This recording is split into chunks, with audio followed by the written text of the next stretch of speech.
Before leaving for London, Trump played a round of golf at his club in Sterling, Virginia, before making an impromptu visit to McLean Bible Church to pray for the victims and community of Virginia Beach, according to White House spokesman Judd Deere.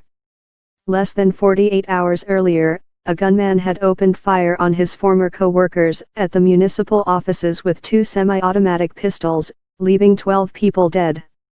Trump went on to berate New York Mayor Bill de Blasio before turning his ire on CNN and its parent company AT&T over their unflattering coverage of his administration. As his delayed first state visit to Great Britain got underway, Trump found time for name-calling attacking Minority Leader Chuck Schumer over his belief that the president was not serious about imposing new tariffs on Mexico that both parties in Washington oppose. With grace, mercy, and wisdom all feeling less tangible with every passing moment, the president threw in a jab at singer-slash-actress Bette Midler. But the real headlines from Trump's London sojourn would wait until Wednesday morning's interview with Piers Morgan. In it, the president denied, in the face of video evidence, calling Duchess of Sussex Meghan Markle nasty, dismissed Prince Charles's warnings on climate change and said his ban of transgender soldiers from serving in the U.S. military was necessary because they take massive amounts of drugs. Pressed about his own lack of military service, Trump said he was making up for it as president by increasing military budgets. You were not able to serve in Vietnam because of a bone spur condition in your feet. Do you wish you'd been able to serve? Morgan asked Trump. Would you like to have served your country?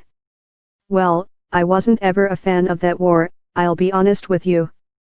I thought it was a terrible war, I thought it was very far away. You're talking about Vietnam at that time. Nobody ever heard of the country, Trump replied. Then Trump floated another explanation for skipping out on Vietnam. So I was never a fan. This isn't like I'm fighting against Nazi Germany, we're fighting against Hitler, and I was like a lot of people, Trump said.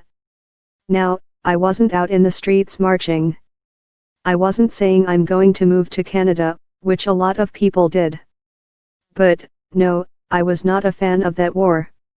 Having cleared that up, Trump headed on Wednesday to Ireland, where he suggested the country build a Brexit wall separating Northern Ireland, a part of Great Britain, from the Irish Republic, an independent nation.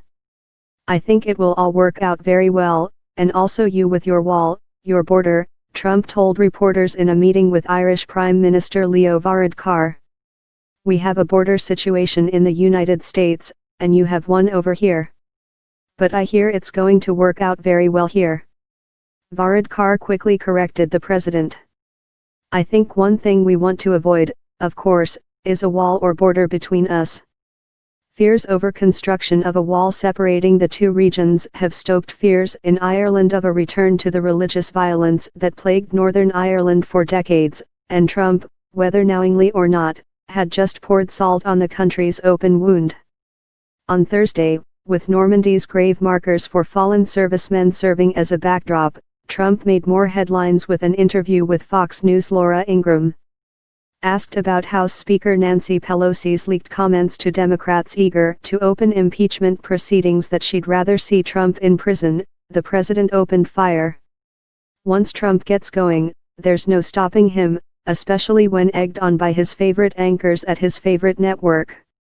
Blasting special counsel Robert Mueller's report on Russian interference in the 2016 presidential election as biased against me, Trump went after Mueller personally, saying he made such a fool out of himself in his statement to reporters the week before. The man he had attacked had earned a Bronze Star and a Purple Heart while serving his country in Vietnam. Having attacked his fellow Americans on foreign soil, the president delivered a stirring tribute to those who died on D-Day. Before the war, many had never ventured beyond their own community, Trump said. Now they had come to offer their lives half a world from home. For a moment, in fact, it seemed as though Platt's Virginia prayer had been answered. Yet, when it was time for the world leaders gathered at Normandy to sign their names to a proclamation honoring the memory of those who died, Trump seemed to return to form.